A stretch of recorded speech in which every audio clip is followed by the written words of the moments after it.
بسم اللہ الرحمن الرحیم۔ السلام علیکم۔ قرب قرآن سے آسماء فروخ آپ سے مخاطب ہے۔ ہمارا آج کا موضوع ہے سورۃ البلد۔ بلد عربی زبان میں شہر یا وطن کے لیے استعمال ہوتا ہے۔ انگلش مترادف ہے کنٹری اور سٹیز، پروونس۔ اس سورت کے آغاز میں اللہ تعالیٰ نے کسی بات کی تردید میں قسم کھائی ہے۔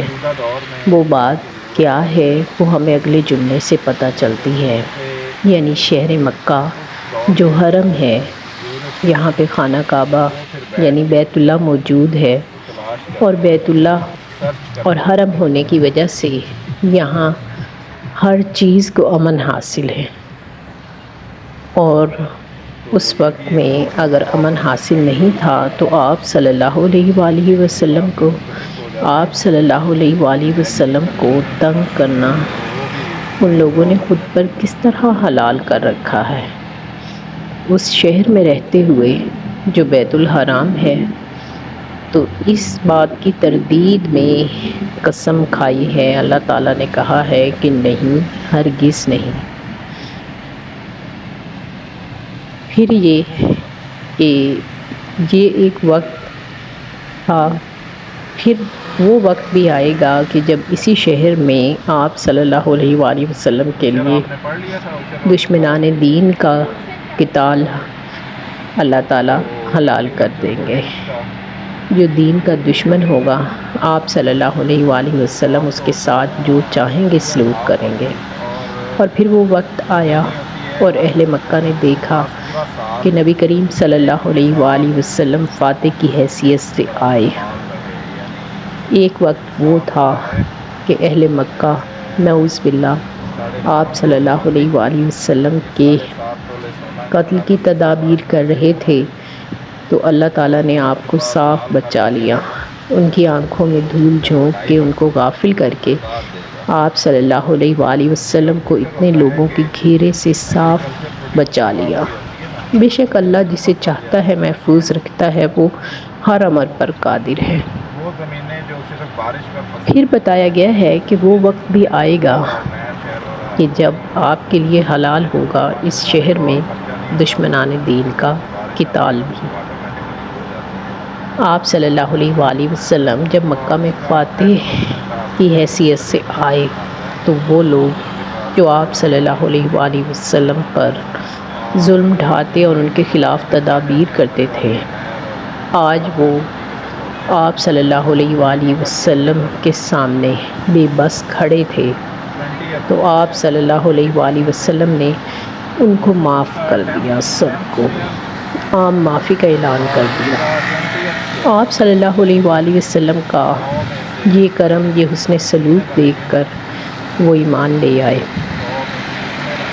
اگلی قسم اللہ تعالیٰ نے اس صورت میں باپ کی کھائی ہے، اور اس اولاد کی جو اس سے پیدا ہوتی ہے۔ اگر باپ سے مراد حضرت آدم علیہ السلام لیں تو تمام انسان ان کی اولاد ہے، اور کوئی بھی باپ مراد لیں تو باپ وہ واسطہ ہے جس کے ذریعے سے اولاد دنیا میں آتی ہے۔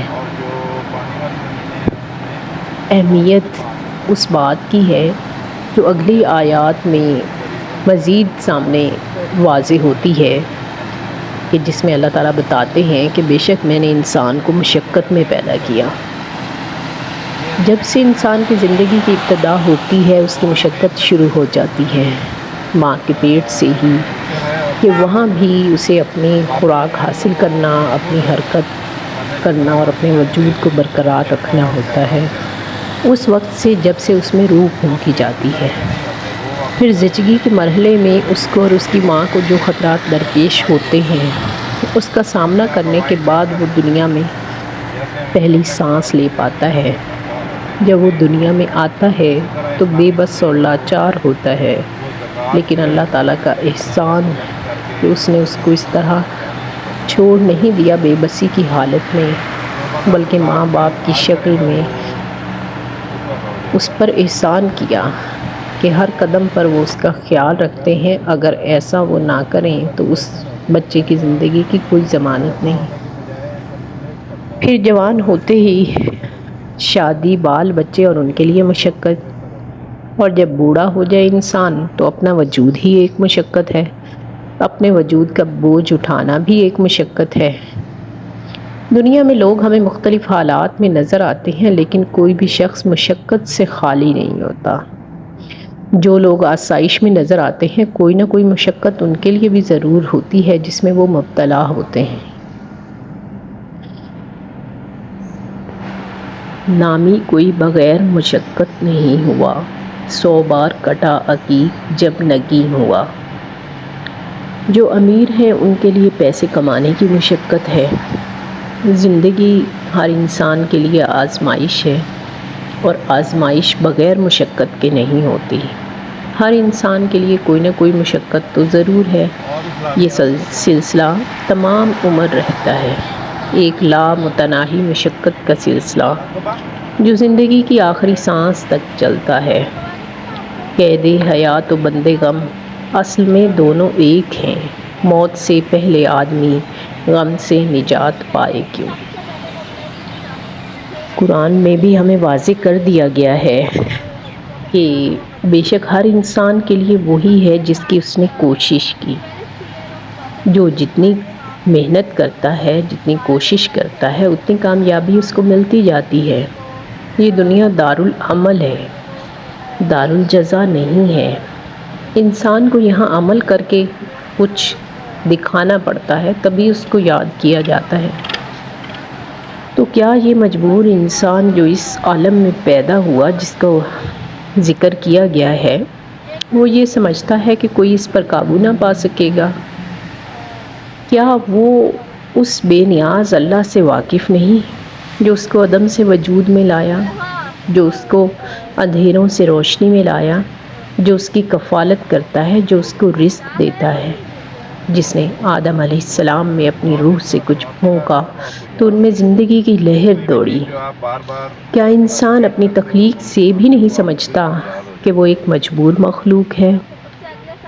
پھر کیا وہ اپنی زندگی سے یہ بات نہیں اخذ کرتا، کیونکہ رفتہ رفتہ تمام صلاحیتیں عروج پر پہنچنے کے بعد زوال کا سفر شروع کر دیتی ہیں؟ تو وہ کیوں یہ سمجھتا ہے کہ وہ ایسے ہی چھوڑ دیا جائے گا اور کوئی اس پر قابو نہ پائے گا؟ پھر ان لوگوں کی بات ہو رہی ہے جو فخر کرتے ہیں کہ ہم نے ڈھیروں مال اڑا دیا، یعنی اس بات پہ فخر کرتے ہیں کہ وہ ڈھیروں مال کے مالک ہیں اور اسے فضول خرچی میں اڑا دیتے ہیں، لوگوں کے سامنے شیخی بکھارتے اور اپنے امیر ہونے اور فضول خرچ ہونے کی باتیں کرتے ہیں۔ کیا وہ یہ سمجھتا ہے انسان کہ یہ مال جو وہ کماتا ہے اس کے لیے آزمائش نہیں؟ کیا وہ اس مال کے لیے جواب دہ نہیں؟ کیا اس سے کوئی یہ نہیں پوچھے گا کہ اس نے دولت کن ذرائع سے حاصل کی اور دولت کو کن کاموں میں لگایا؟ ہرگز ایسا نہ ہوگا۔ اس کو رزق دینے والا اس سے حساب ضرور لے گا کہ اس نے مال کیسے کمایا، کہاں خرچا، کیا اللہ کے دیے مال کو اللہ کی راہ میں خرچ کیا؟ کیا وہ نہیں دیکھتا کہ اسے دیکھنے کو 2 آنکھیں دی گئی ہیں؟ وہ اللہ جس نے اسے دیکھنے کی صلاحیت دی، کیا وہ خود اسے نہیں دیکھ رہا؟ کیا اس کا کوئی عمل اس کی نظر سے پوشیدہ ہے؟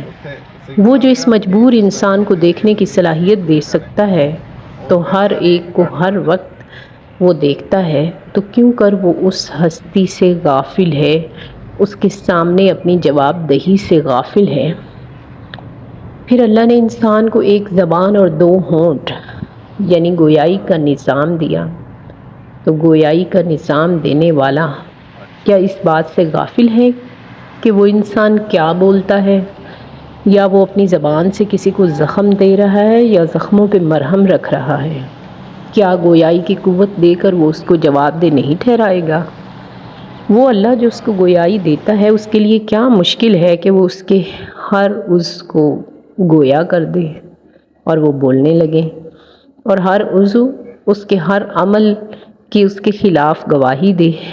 یقیناً وہ اس کو گویائی دیتا ہے تو وہ چاہے تو زمین کو بھی اس کے اعمال کے خلاف گواہ بنا دے، چاہے تو آسمان کو گواہ بنا دے۔